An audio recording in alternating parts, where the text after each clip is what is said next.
Hello दोस्तों, ये सातवां का विज्ञान है जो परीक्षा के दृष्टि से बहुत महत्वपूर्ण है।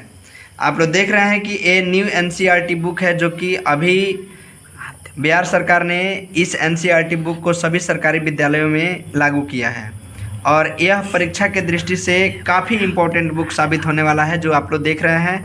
और इसमें चलिए हम लोग अभ्यास पुस्तिका में चलते हैं, जो कि इसमें विषय सूची क्या है तो देख रहे हैं कि इसमें अध्याय का नाम है पादपों में पोषण, प्रणालियों में पोषण, ऊष्मा, अम्ल, क्षारक एवं लवण, भौतिकी एवं रासायनिक परिवर्तन, जीवों में श्वसन, जंतुओं और पादपों में परिवहन और पादप में जनन, गति एवं समय। अगला दिया है विद्युत धारा एवं इसके प्रभाव, प्रकाश और वन, हमारी जीवन रेखा, अपशिष्ट जल की कहानी। ये 13 गो अध्याय दिया हुआ है विषय सूची में, जिसमें हम लोग आज पढ़ने वाले हैं पादपों में पोषण और प्राणियों में पोषण, जो कि एनसीईआरटी का ये बुक है और इसको मैं पढ़ा दिया हूँ। आप लोग देख सकते हैं, इसको डिस्क्रिप्शन में इसका लिंक है, आप जाके देख सकते हैं। आज मैं इस चैप्टर का क्वेश्चन आंसर, यानी जो अध्याय के अंतिम में प्रश्न आंसर दिया जाता है, उसको जितने भी प्रश्न दिए हैं उन सभी को मैं बारी बारी से आंसर हल कराने वाला हूं। तो चलिए इस पुस्तिका का अध्याय नंबर 1 है और उसको हम लोग देखते हैं कि इसमें क्या क्या क्वेश्चन दिया है। तो चलिए साथी, और यह परीक्षा के दृष्टि से जो भी ऑब्जेक्टिव प्रश्न पूछे जाते हैं मैं सभी को आज इसमें एनालिसिस कराने वाला हूं। तो चलिए, क्वेश्चन नंबर 6 से दिया है रिक्त स्थान, यानी चैप्टर का नाम आप लोग तो जान ही गए हैं कि चैप्टर का नाम क्या है, यानी चैप्टर का नाम है प्राणियों में पोषण। ठीक है, तो चलिए बिना देरी किए हुए आप लोग को प्रश्न संख्या 6 पर लेके चलते हैं, क्योंकि एक दो प्रश्न जिसका आंसर एक लिखना है तो उसको हम इस वीडियो में नहीं रखेंगे, नेक्स्ट वीडियो जो बनाएंगे उसमें रखेंगे। चलिए, रिक्त स्थानों की पूर्ति कीजिए। कह रहा है कि क्योंकि हरे पादप अपना खाद्य स्वयं बनाते हैं, इसलिए उन्हें क्या कहते हैं। हरे पेड़ पौधा जो होते हैं अपना भोजन स्वयं बनाते हैं, इसलिए उसको हम लोग स्वपोषी कहते हैं। तो जो भी बच्चे इस वीडियो को देख रहे हैं या जो भी साथी देख रहे हैं, तो इसमें इसका आंसर भरिएगा स्वपोषी। क्या भरिएगा? स्वपोषी। मैंने इसमें पहले पेंसिल से लिख दिया हूँ ताकि कोई दिक्कत ना है। ठीक है, आगे देखिए। कह रहा है कि पादपों द्वारा संश्लेषित खाद्य का भंडार डैश के रूप में किया जाता है, यानी जो भी पादप होते हैं उसमें संश्लेषित खाद्य का भंडार होता है वो कार्बोहाइड्रेट के रूप में किया जाता है। तो साथ ही आंसर में भरिएगा कार्बोहाइड्रेट। अगला ग नंबर क्वेश्चन है, प्रकाश संश्लेषण के प्रक्रम में जिस वर्णक द्वारा सौर ऊर्जा संग्रहित की जाती है उसे क्या कहते हैं। तो उसे क्लोरोफिल कहते हैं। क्या कहते हैं? क्लोरोफिल कहते हैं। अगला क्वेश्चन है, प्रकाश संश्लेषण में पादप वायुमंडल से डैश लेते हैं और तथा डैश का उत्पादन करते हैं। तो प्रकाश संश्लेषण में देखिए साथी, इसको यहाँ पे नहीं लिखा गया है तो देख लीजिए। प्रकाश संश्लेषण में पादप जो होते हैं वायुमंडल से, और यहाँ पे O2, प्रकाश संश्लेषण पादप वायुमंडल से डैश लेते हैं। क्या लेते हैं? कार्बन डाइऑक्साइड लेते हैं। क्या लेते हैं? कार्बन डाइऑक्साइड लेते हैं, यानी CO2 लेते हैं। जो भी बच्चा इसको भरा होगा, ये गलत भरा है, O2 लिख दिया था। प्रकाश संश्लेषण में पादप वायुमंडल से क्या लेता है?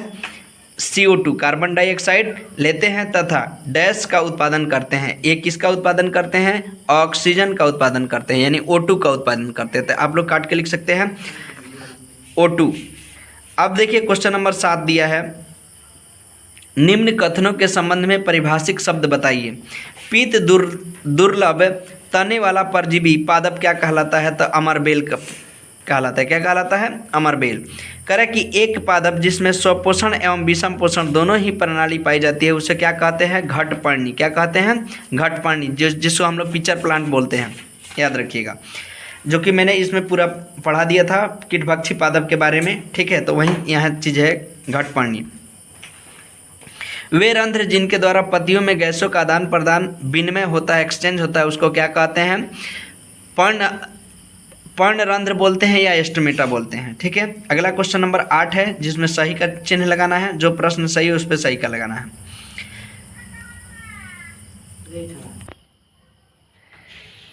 क्वेश्चन नंबर 8 जो है सही का चिन्ह लगाना है। कह रहा है कि क्वेश्चन, अमरबेल उदाहरण है स्वपोषी का, परजीवी का, मृतजीवी का और परपोषी का। तो अमरबेल जो उदाहरण है ये परजीवी का उदाहरण है, साथ ही इसको टिक करिएगा। कह रहे कि कीटों को पकड़कर अपना आहार बनाने वाले पादप का नाम क्या है।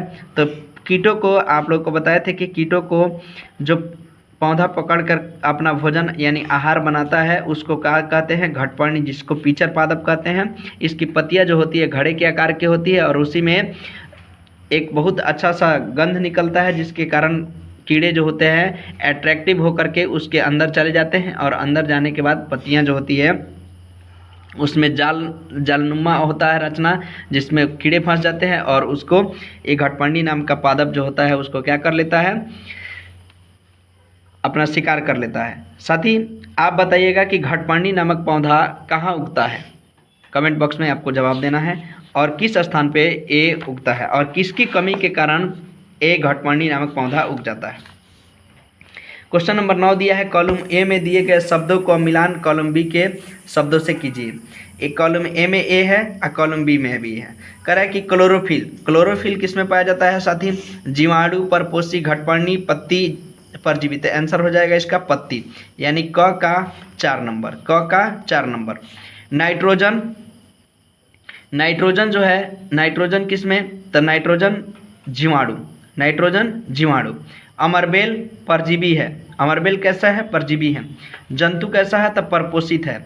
जो भी मनुष्य है, प्राणी, जो भी जंतु है, ये सब क्या है, परपोषी है। कीटभक्षी, जिसको हम लोग अभी पढ़े हैं, घटपर्णी या पिचर पादप कहते हैं। ठीक है, अगला क्वेश्चन क्या है, 10 नंबर में सत्य और असत्य कथनों का चयन करना है। प्रकाश संश्लेषण में कार्बन डाइऑक्साइड मुक्त होती है, प्रकाश संश्लेषण में कार्बन डाइऑक्साइड मुक्त होती है, नहीं साथी, ऑक्सीजन मुक्त होती है। तो एक कथन हमारा क्या है, असत्य है। ऐसे पादप जो अपना भोजन स्वयं संश्लेषित करते हैं मृतजीवी कहलाते हैं, असत्य। जो स्वयं अपना भोजन बनाते हैं उसको स्वपोषी कहते हैं, मृतजीवी नहीं कहते हैं। तो साथी ये भी असत्य है। अगला क्वेश्चन नंबर ग, प्रकाश संश्लेषण का उत्पाद प्रोटीन नहीं है, असत्य। प्रकाश संश्लेषण का उत्पाद प्रोटीन है, असत्य है ये। ठीक है, क्योंकि ग्लूकोज के रूप में होता है तो कार्बोहाइड्रेट प्रोटीन सब में आ जाता है। अगला क्वेश्चन नंबर घ है, प्रकाश संश्लेषण में सौर ऊर्जा का रासायनिक ऊर्जा में रूपांतरण हो जाता है, यस, ये सत्य है। सौर ऊर्जा, प्रकाश संश्लेषण में सौर ऊर्जा का रासायनिक ऊर्जा में रूपांतरण हो जाता है, तो ये क्वेश्चन हम लोग का सत्य है। अगला क्वेश्चन दिया है, सही विकल्प चुनिए। ऑप्शन वाला क्वेश्चन है जिसमें आपको चुनना है। पादप के किस भाग द्वारा प्रकाश संश्लेषण हेतु वायु से कार्बन डाइऑक्साइड ली जाती है, तो रंध्र द्वारा। ठीक है साथी, ये आंसर रंध्र होगा। ठीक है, अगला क्वेश्चन है, वायुमंडल से मुख्यतः किस भाग द्वारा पादप कार्बन डाइऑक्साइड प्राप्त करते हैं, तो इसका पत्तियां द्वारा। इस क्वेश्चन का राइट आंसर हो जाएगा। इस अध्याय में 12 नंबर सवाल दिया था, 12 को सवाल दिया था मैंने, 6 से 12 तक करा दिया, जिसमें 1 2 3 4 5 आंसर लिखने वाला है, तो कभी मैं आप लोग को लिख के बताऊंगा। तो चलिए, वीडियो कैसा लगा कमेंट बॉक्स में ज़रूर बताइएगा। इसी तरह मैं कक्षा 7, 8, 9, 10 सभी का आप लोग को एनालिसिस कराने वाला हूं। जितने एनसीईआरटी का क्वेश्चन आंसर दिया है मैं टोटल